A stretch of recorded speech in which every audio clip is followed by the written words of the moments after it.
Jake, going down on a Thursday with nothing to talk about. Nothing new, nothing interesting. Yeah. Finally, we do. I suppose this is almost less interesting than all of the baseless speculation that we've been throwing out there, all the nonsense and the what's-its. And, now it's like numbers and official stuff. And, what fun is this, Jake? Okay, news.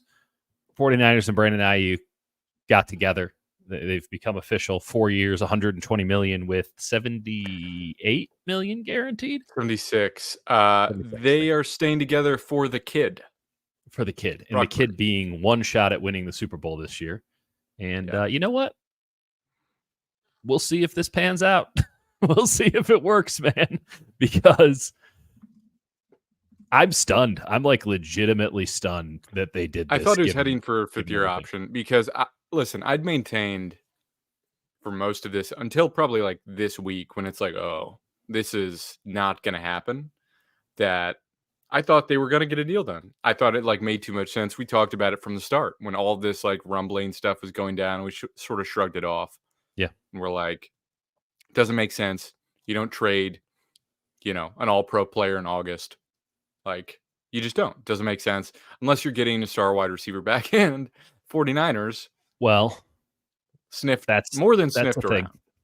That's a thing that we can get into. So Diana Rossini coming in today and saying that the Niners were going to trade a 3rd-round pick to Denver for Cortland Sutton and then trade Aiyuk to the Steelers for, I suppose, a different 3rd-round pick or a 2nd-round pick, something, just draft picks. But that Denver draft didn't want to... Yeah, they'd probably get a player back, but yeah. But Denver didn't want to do it, so that all fell apart. That's a lot less sexy than the hypothesized trade that they had of, maybe they'll get Devontae Adams. It's like, yeah, just a little bit different. Or the literal trades of like Amari Cooper or Matthew Judon. Right. So, okay, let's just be blunt about this. Brandon Aiyuk won. He won. It was weird. It was strange. It was, frankly, pretty unnecessary. But don't tell that to Brandon Aiyuk because the ends justify the means for Brandon Aiyuk. He won so much. Just absolute masterclass in negotiation there for Brandon Aiyuk. Yeah, masterclass. I mean, I don't know what it was. And John Lynch and Kyle Shanahan, I mean, if they win, it doesn't matter. It really doesn't.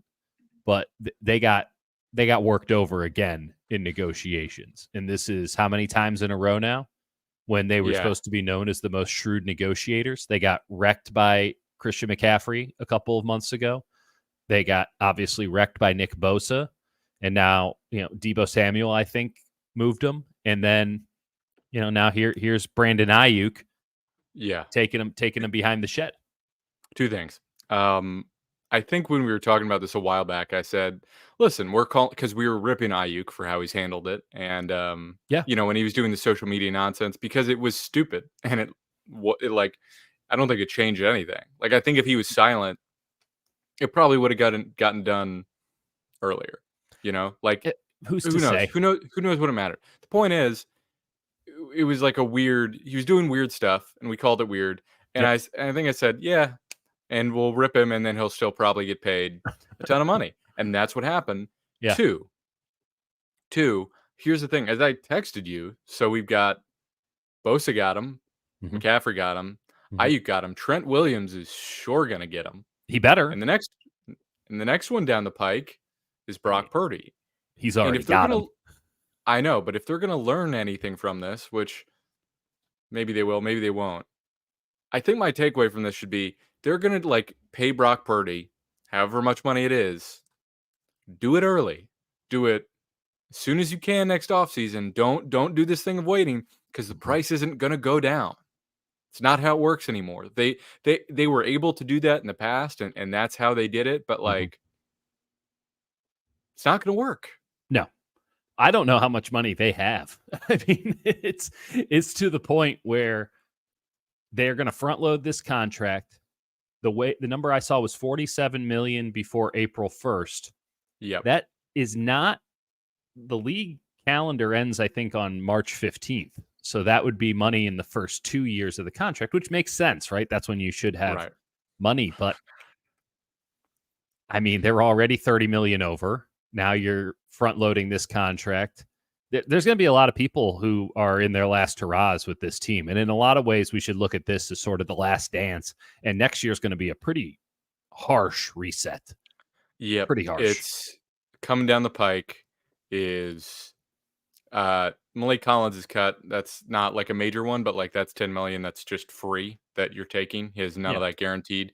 The biggest one is Debo, right? Like for all intents and purposes, barring like injuries or Debo having the greatest season you've ever seen, he's gone. I think most he's likely. gone. Yeah, I think he's gone regardless. They simply cannot afford him. They would save $9 million by trading him before June 1st, $17 million plus after. So I think that's it. They're going to carry over a bunch of money into next season. How much money do they have? It's still going to be tight. They got 30 million roughly in cap space right now. I imagine they'd like to use a nice chunk of that, seeing as it's going to get taxed 50%. They still have to pay Trent Williams, which would be explicitly this year's cap number, unless they want to get really wonky with it. You know, a lot of people throwing out here like, you know, Javon Hargrave. Javon Hargrave, I'm not even sure is worth cutting because it would be such a high dead cap number. No, you can cut him. You can cut I know him. you can. If you do it after June, if you cut it, if you do it after June 1st, you save like 20 million. How much do you have on the books though? Either way, you're taking a hit with him. I'm pulling it up right now. Basically, if you do it after June 1st, if you do it after June 1st, you got like 7 million in dead cap on the books. I think he's gone. Okay, I mean there's no question about that. You save, you save 20 million. So that's a nice chunk of change, no doubt about it.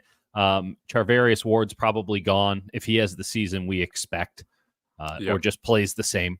Let's not even accelerate this. Let's just say he plays the same. Okay, that's fine. He's gone. Diamador Lenore might be out of town. That's the interesting one, right? Yeah, entirely. And George Kittle better stay healthy. I mean, everybody's on watch. Everybody's on notice now. They have made it very clear on who the future core of this team is. And it's Bosa, it's Aiyuk, and it's Purdy. And everybody else can figure it out on their own. Yep. I don't have a problem with that, but that's the decision that's been made. No question. No question. Yeah, I think it was painted last year as like the last dance. Like this is really, it sets up for a situation where you've got like you extend Purdy. Yeah, Juice is, I think, probably done. Yeah, I mean, Strawberry React's coming in on Juice, but like Juice isn't making serious money. I mean, I'm just trying to. I'm still scrolling. I'm looking for Kyle Juszczyk on the list, and it's taking forever to find it. I mean, and he already took a pay cut, $6 million. Yeah, he could be fine. Let's just go to next year's salary cap real fast. And in fact, I might even share this here with everybody from Over the Cap. If you'll filibuster for a quick moment. Yeah. So. Basically, you got a situation where Debo, I think it's probably it for him. The thing about Mooney Ward, if you don't extend him, you're still paying him 12 million on the cap. Right. Like there's some of these where it's not a lot of saving. And like extending Mooney might make more sense because you're already paying him than Lenore, but you also need a star nickel probably more than you need an outside corner. Okay, so this is the Niners 2025. I'm not sure if anyone can see this, but I'll read it. And certainly for the audio audience, I'll read it as well. They are already 28.2 million over in cap space. That doesn't seem great. Debo, let's just say pre-June 1, you're going to have 15 million in debt. But Debo, I say they're going to trade him. Doesn't change anything. Post June 1, you can get a lot of savings. I'm not sure who wants to do a post June 1 trade for Debo Samuel. But perhaps. So he's out. Charvarius Ward's in a void year, but that's just 12 million. He's just got a $12 million cap hit for not playing for this team. I mean, I guess they could restructure it and save $8 million, but I don't know I don't. This is the D Ford situation all over again. It's the Trey Lance situation all over again. Fred is an interesting one, right? I think there's nobody who's safe. Nobody who's safe in this roster. And listen, I think Fred Warner might be as close to safe as anybody, but it's a contract they can get off of. The only guys I really consider safe on this roster are rookies, guys who are like super cheap, some of it's basically you got rookies and then you've got Purdy, Nick Bosa, and Fred Warner. I think Fred Warner's safe. I think he is too. And then probably Trent Williams when you extend him and you have to guarantee his next year, which might be their holdup. Yes. This is going to be really fun. It's going to be really tricky. And it's going to take some serious creativity to figure out how you fit $55 to $60 million contract in the space that's allotted. To say it's not enough is an understatement. But the Niners have been playing funny business with the salary cap now for quite a while. Giannis coming in. Have I said that wide receiver is a bubble yet? No, I haven't. But let me say it right now. If this doesn't make you believe it's a bubble, buddy, I don't know. You can say congratulations to Brandon Aiyuk. You can say Brandon Aiyuk just got paid $30 million. He's getting paid as much as Tyreek Hill. Brandon Aiyuk. We can all agree that he's a really good player, but you're paying Brandon Aiyuk as much as Tyreek Hill is being paid by the Miami Dolphins. Those are two very different things. It's a bubble. The Niners have decided that they don't care. We'll see how that works out for them. I'm not saying it's going to go poorly, but I'm also not saying it's a win. It's not that they don't care. They care, but they don't care. Basically, listen, the Niners don't care enough upset. To do something about it. The Niners are upset. Let me just mention this very quickly. Yes. This thing is so weird. And obviously everyone knows how weird it is, right? Right. I'll just go through the quick timeline. They were close in talks. You're alleging that not just the process, but in fact today and the news coming out continued the strain of weird that has infected everything so far in this process, right? I'm not even alleging. So here's what happened. The news comes out, right? It's reported by NFL Network. Ian Rappaport, Mike Garafolo, those guys, they tag the agent, Ryan Williams, in it. They say negotiated by Ryan Williams, Yes. 4-year, $120 million Thank you, deal. Ryan, for sending us the text first. 76 million guaranteed. And then he puts out another tweet that goes, 47 million by April 1st of 2025. Massive. He says massive, period. Yeah. Clearly, that's coming from Ryan Williams and Brandon Aiyuk's camp. Adam Schefter goes and he says, the deal that Aiyuk signed was on the table August 10th. That's his first tweet. Yeah. August 10th, his holdout did not change anything. The hold-in is over. Very clearly from the 49ers of, we didn't cave. We put this offer out there weeks ago. We did not cave. Don't put in the paper that we caved. Exactly. Don't put it in the papers we caved. We didn't. And then Ryan Williams quote tweets that and goes, factually incorrect, but the money's still good. Schefter then updates his tweet and says it's August 12th. Oh, right. So it was on the table August 12th.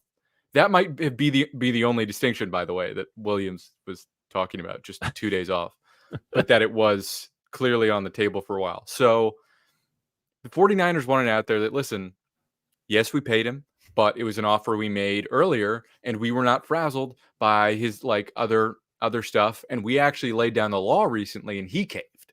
Aiyuk caved. I'm just saying, for it not to be a celebration of, we finally got this deal done.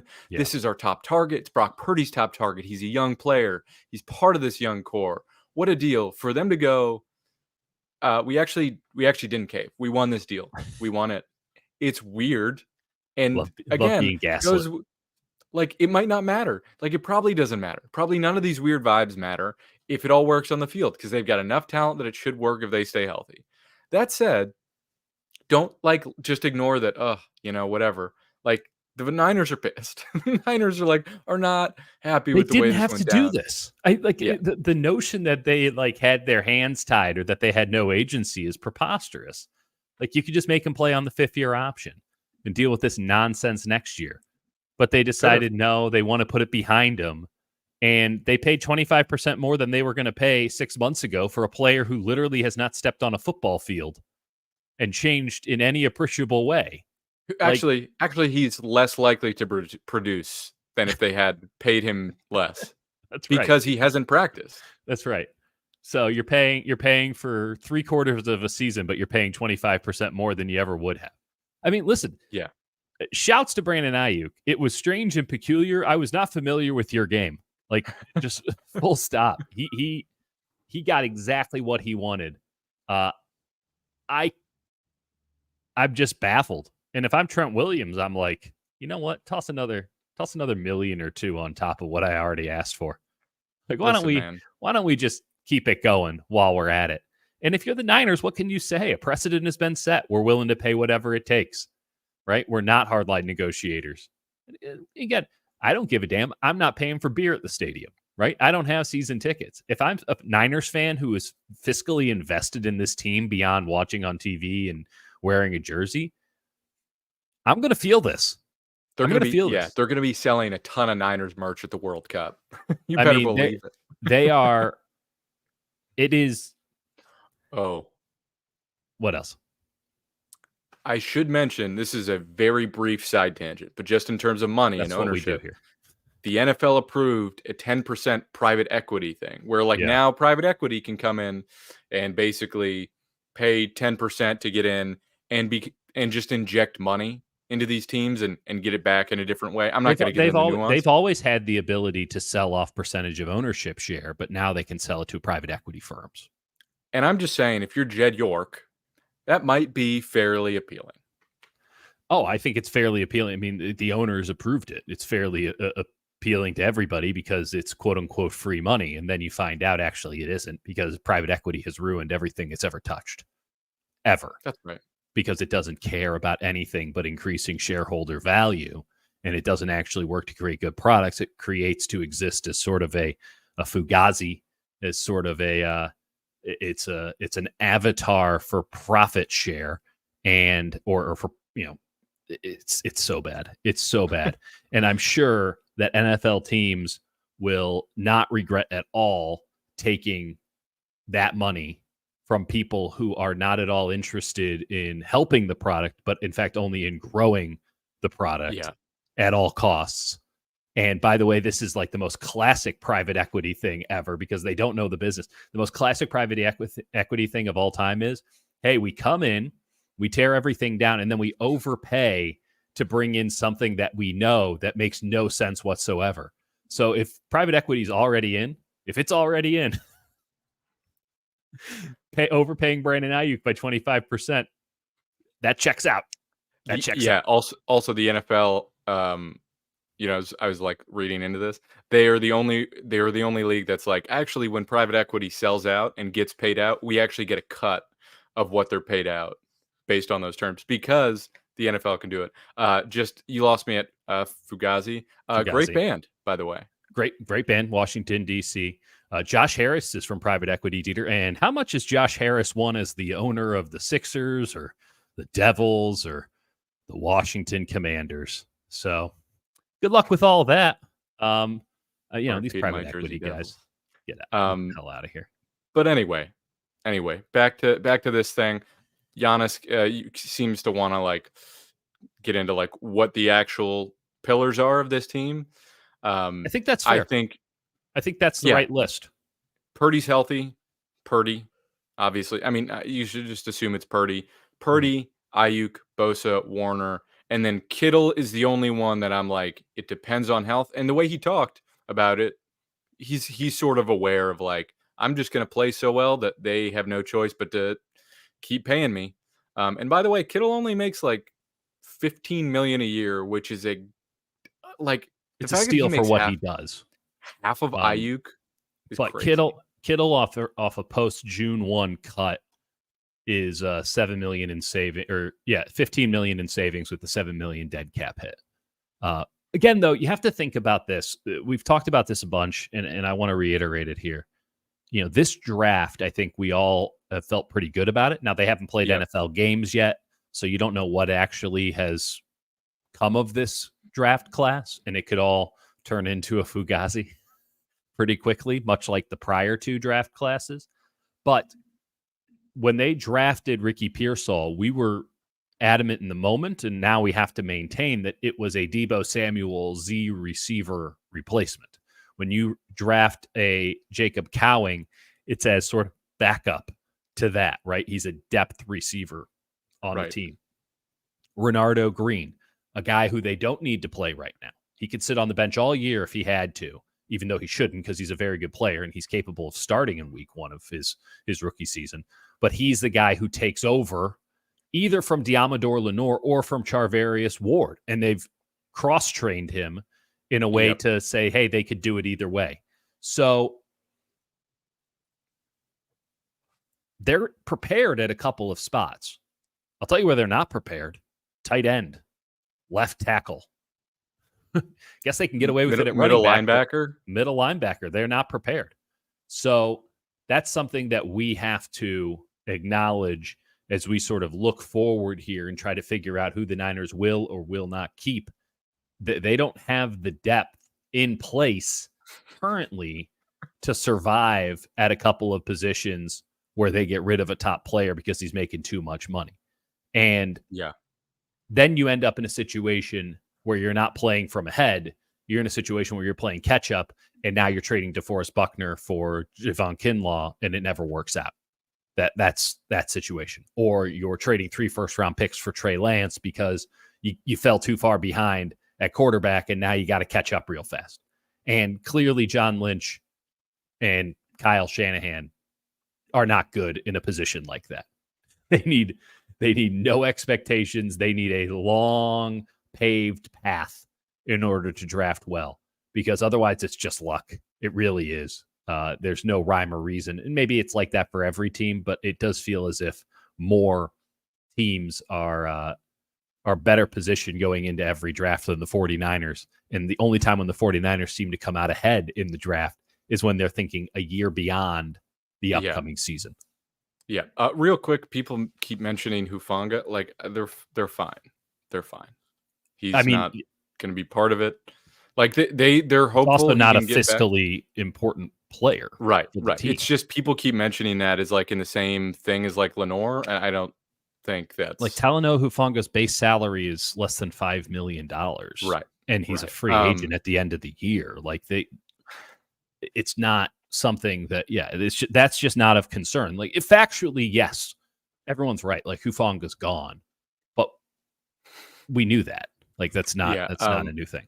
Well, I was laughing because I thought of the worst idea of all time, which is a 49ers mock draft right now.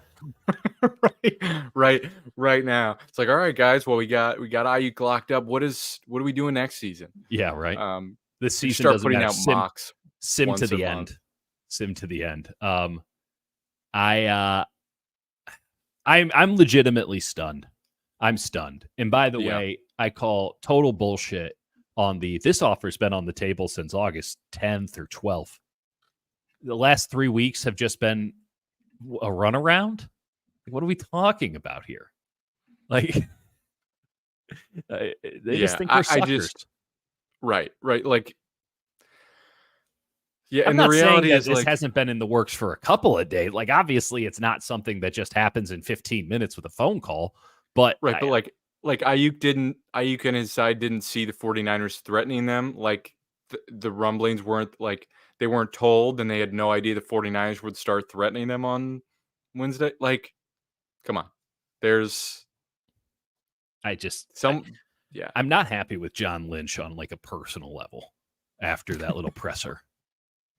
He didn't answer your one question. No, but he was terse and obfuscating and frankly dismissive, and then he just outright lied a couple times.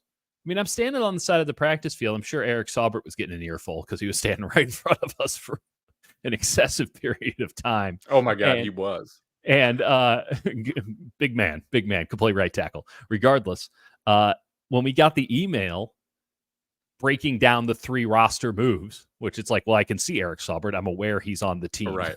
given that you sent this email out. But when Matt Mayoko asked John Lynch, hey, have you done any roster moves with the 53 man today? And John Lynch goes, today? No. And then 5 minutes later, we're on the practice field and they send out an email with 3 roster moves that are all on the 53. And you're like, why did you lie? Like, it doesn't matter because, again, the information got out. It was weird. It was quickly, weird because it's not usually like that. Why are you lying? Why are you pretending as if actually this contract is the exact same with no details whatsoever different from August 12th? Make sure you put that in the newspaper, Adam Schefter. Like, what? Why are you trying to play PR?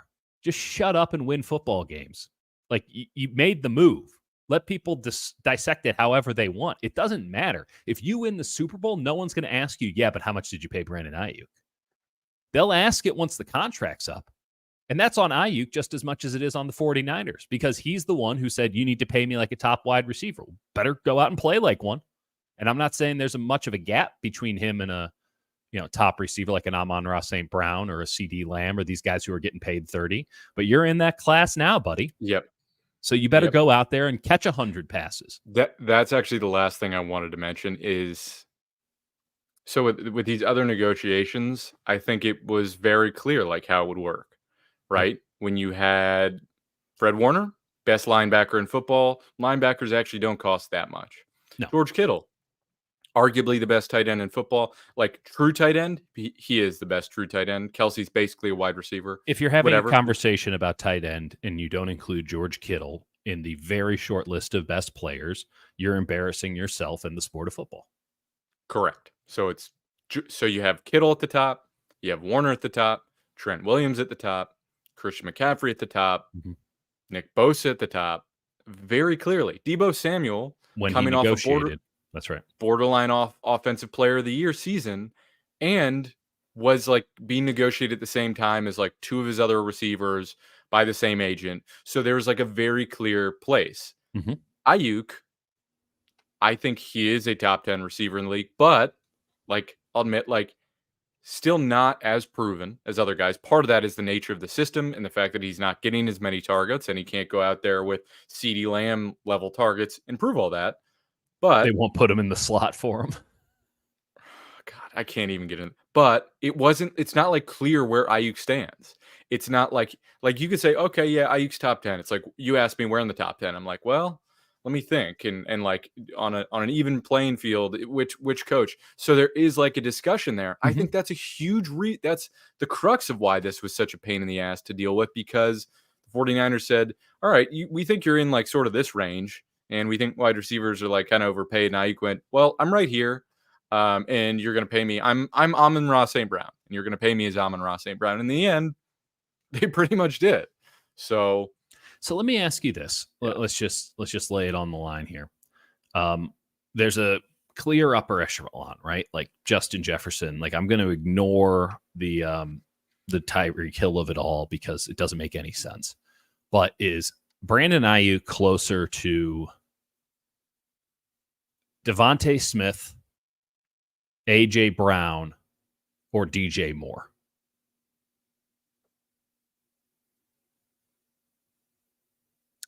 Devontae Smith, A.J. Brown, DJ Moore. I guess like DJ Moore. Okay, well, it doesn't matter because all of those guys get paid less than him now. Right. But like I can't tell you he's better than all those guys. Right. Like A.J. Brown, I think is sneaky still in that like kind of that top tier.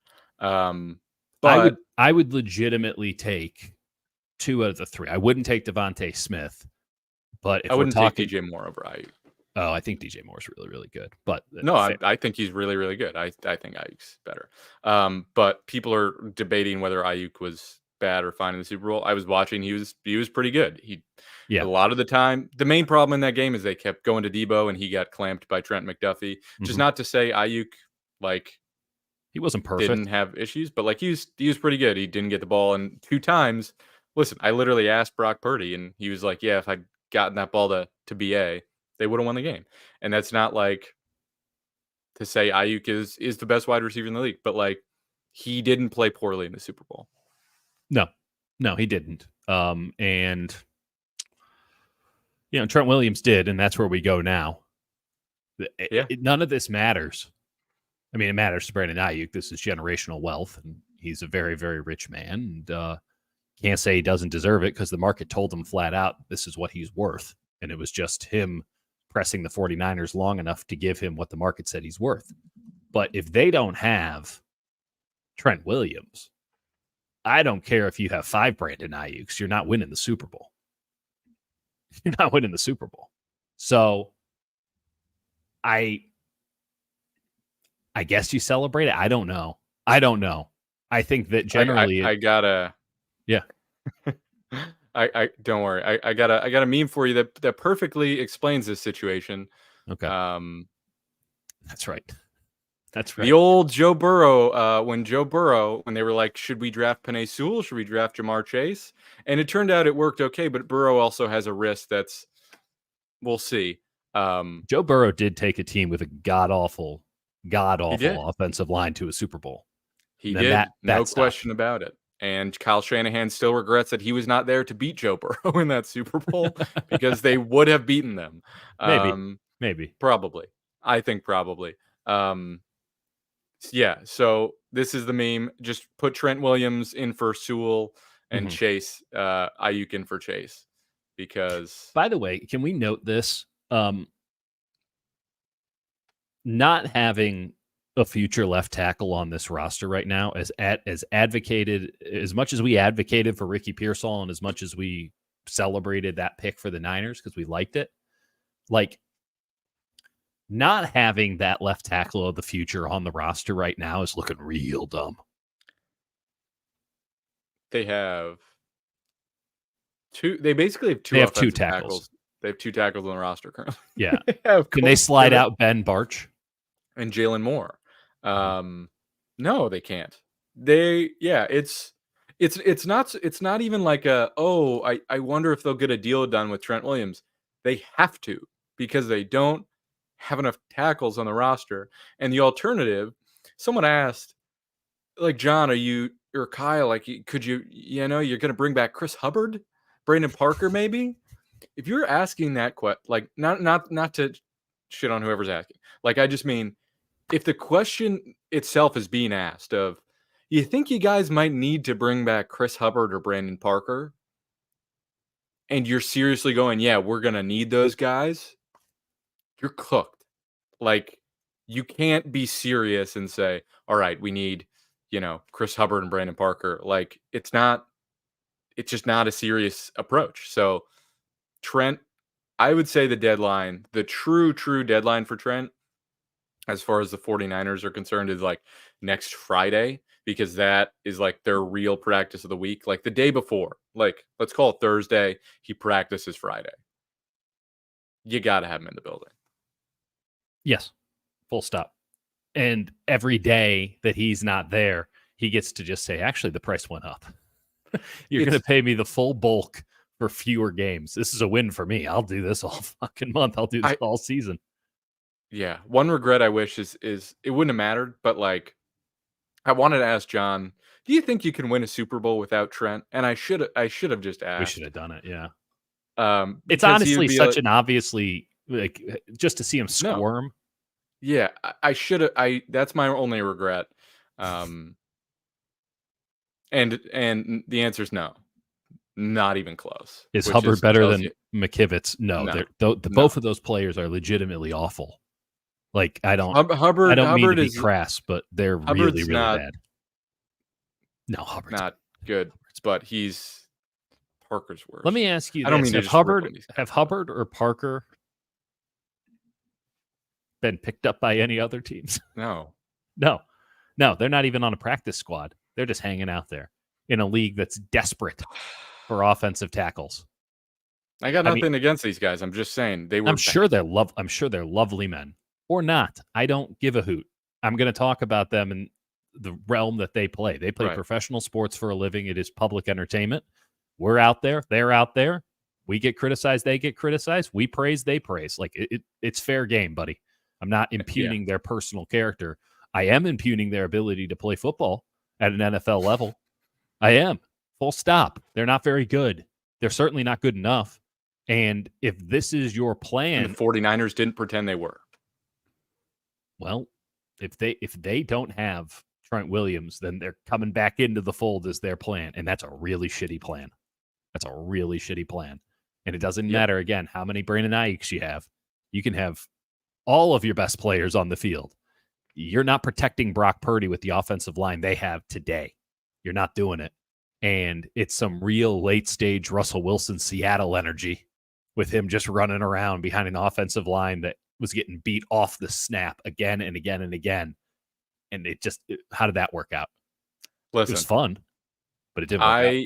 You talk to offensive linemen, they're great dudes, lovely to talk to, but like objectively speaking, this is a very clearly like bottom 5 unit in the league if they do not have Trent Williams. And like you could debate that, whatever. They were like middle of the pack with Trent Williams. And like these guys are okay. Like Pooney showed well.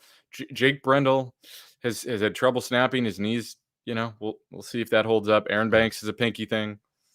Cole McKivitz is, you know, he's paid cheaply to be a right tackle, very cheaply. You can do worse than Colton McKivitz, and that's if you pay someone more than Colton McKivitz to give you Colton McKivitz snaps, which is. But it's all built around Trent Williams, and if you don't have him or something that's even half of him, I don't know how you can theoretically go into the season and say, yeah, we feel good about this. No. So get it done. And here we go. Yep. All right. Yeah. Maybe we will talk about that. Maybe we will. Or maybe we'll be talking a lot about Dominic Pooney this season. One way or another, Brandon Aiyuk is very, very, very rich, and the ends have justified the means, and hopefully they did the same for you here, whatever the hell this was. Pause, and that's it for the show. Thanks. Adios.